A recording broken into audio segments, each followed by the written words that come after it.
नमस्कार आदाब। अभी हमारी मौजूदगी ढाका के सिटी होटल में है और हमारे साथ ढाका विधानसभा के प्रत्याशी राणा रंजीत साहब हैं। चलते हैं, कुछ सवाल करते हैं कि ढाका विधानसभा में घूम रहे हैं और साइकिल यात्रा जो निकाले हैं इसके बारे में पूछ रहे हैं, क्या इनका राय है। ढाका विधानसभा में जो आप घूम रहे हैं, साइकिल यात्रा जो निकाले हैं, इस पर लोगों पर असर पड़ रहा है या नहीं?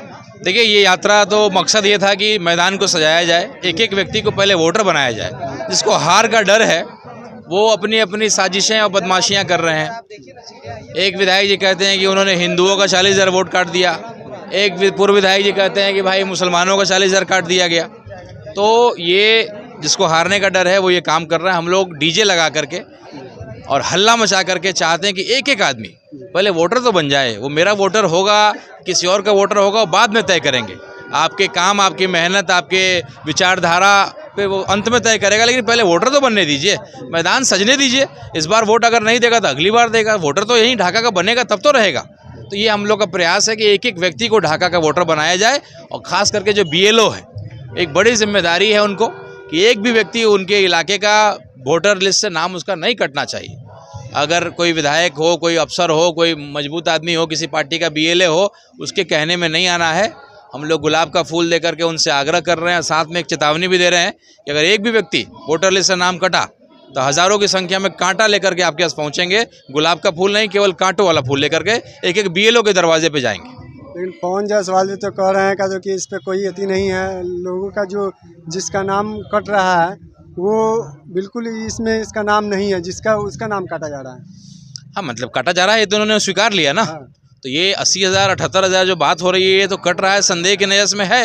ये तो उन्होंने भी कहा कि भाई इन्होंने हिंदू का काटा, 40,000 बोला उन्होंने, 80,000 नहीं बोला, उन्होंने 40,000 बोला और किसी सरफराज का नाम दिखाया मोबाइल में स्क्रॉल करके। लेकिन 40,000 उन्होंने कहा कि हिंदुओं का वोट काटा गया है। तो इसका मतलब है कि 40,000 जो बाकी बच रहे हैं वो मुसलमानों का भी तो काटा गया है। उनके BLO एक चौरसिया हैं घोड़ा सहन के, उनका लेटर मैंने भी देखा है। अगर RJD के करीबी सरफराज साहब हैं जो BLA हैं, उनका चिट्ठी में अगर 40,000 का था तो एक चिट्ठी हमने और देखा है जिनका नाम चौरसिया लिखा हुआ है, उन्हीं के BJP के BLA हैं। तो कहीं ना कहीं ये साजिशें जो हो रही हैं, अरे भाई अगर आपने काम किया है तो आपको अपने काम पे विश्वास होना चाहिए, आपको अपनी मेहनत पे विश्वास होना चाहिए। जैसे मान लीजिए कि एक पूर्व विधायक जी हैं, उन्होंने कुछ गलतियां की तो माफ़ी मांग रहे हैं जगह जगह जा करके, तो अच्छी बात है, माफ़ी मांगना चाहिए। मुंबई में भी लोगों से माफ़ी मांगा कि भाई हमने आपका फ़ोन नहीं उठाया विधायक बनने के बाद, या और भी लोगों से जो गलतियाँ हुई तो माफ़ी मांगी, अच्छी बात है। बाहर तो कम से कम निकल गए इतनी जल्दी, ये बड़ी बात है। तो विपक्ष की भूमिका को बताने का हम लोगों ने काम किया। विपक्ष क्या कर सकता है वो कम से कम अब बोलना शुरू किया उन्होंने, तो ये अच्छी बात है। हम लोग तो यही चाहते थे। अरे भाई, हम लोगों ने फुलवरिया घाट के लिए मामला उठाया, उसके बाद पवन जी एक्टिव हो गए, उन्होंने काम कराया तो हमने तारीफ भी की। हम कहते थे कि विपक्ष यहाँ चुप्पा है, विपक्ष कुछ बोलता नहीं है।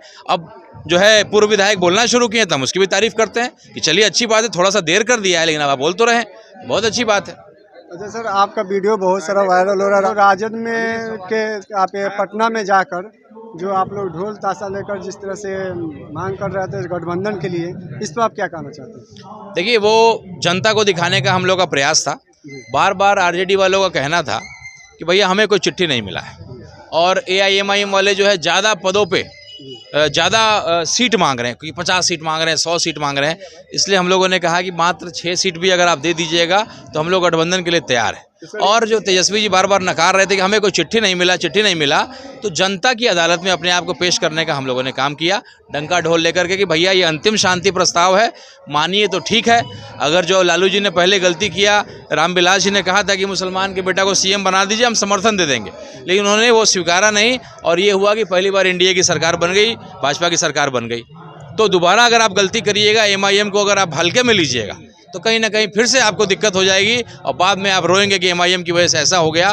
तो हम लोग पीठ पे छुरा आपने घोपा, फिर भी हम विनम्र होकर के आपके पास बार बार आए, लेकिन ये अंतिम था शांति प्रस्ताव, जनता को साबित करना था। हमें कोई गठबंधन आप करिए नहीं करिए उससे फर्क नहीं पड़ता। सर, कितना सीटों पर अभी लड़ेगी MIM की सीट? देखिए, ये फैसला तो हमारे प्रदेश अध्यक्ष और राष्ट्रीय अध्यक्ष का है, लेकिन 100 सीटों पर लगता है कि हम लोग लड़ेंगे। कितने भी कम हुए तो 100 सीट पर लड़ेंगे। 100 सीटों पर। चलिए, धन्यवाद। अभी आप देख रहे हैं टूजे ढाका न्यूज़, मैं हूँ मोहम्मद जमील हक। धन्यवाद।